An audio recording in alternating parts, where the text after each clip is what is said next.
Les voitures autonomes font peur. Selon une récente étude de l'AAA, une grande majorité de personnes expriment leur peur des voitures autonomes. Un chiffre en hausse par rapport aux années précédentes, malgré l'intérêt. Pour certaines technologies d'assistance, la confiance dans l'autonomie complète reste faible. Bah, je suis plutôt d'accord avec eux, parce que moi, c'est pareil. Moi, je me vois pas en fait monter dans une voiture que je ne peux pas contrôler, ou alors qu'il n'y ait pas d'humain dedans pour la conduire, quoi. Moi, une voiture qui a pas de pédale, qui a pas de volant, ça me dérange de monter là-dedans, je suis désolé, hein. Et pourtant, je suis pas vieux, hein, j'ai la trentaine, donc je sais pas, peut-être que les jeunes de 15-20 ans, ça les dérange pas, mais moi, je suis peut-être un boomer, hein, ça me dérange. Une enquête menée aux États-Unis par A révèle que la proportion de conducteurs inquiets à l'idée de partager la route avec des voitures autonomes a grimpé de 66% contre 55% en 2022, donc 66% en 2023.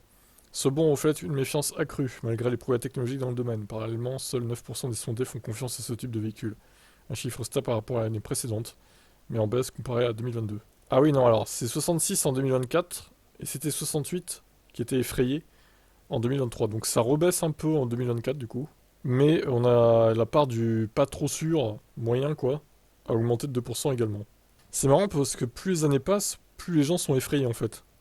On aurait pu penser que ça aurait été le contraire, mais au final, il y a de plus en plus de voitures autonomes qui roulent et les gens sont de plus en plus effrayés. C'est pas bon signe, hein. Malgré cette appréhension, l'étude souligne une acceptation face aux aides à la conduite avec une majorité de participants ouverts au freinage automatique d'urgence et à l'assistance au maintien de voie. Cependant, la fiabilité de ces systèmes d'aide s'est avérée efficace dans seulement 2,5% des tests. De plus, l'IHS, réputé pour ses évaluations rigoureuses, a récemment testé 14 de ces systèmes, révélant de réelles lacunes. Bah, après, les aides à la conduite, moi, ça me dérange pas spécialement. Du moment que je peux rester maître du véhicule, moi, ça me va, hein. Plus il y a d'aides, plus mieux c'est, quoi. Mais le problème, c'est d'une voiture qui n'a pas de volant, qui n'a pas de pédale. Je ne monte pas dedans, en fait. Je refuse. Bon, voilà.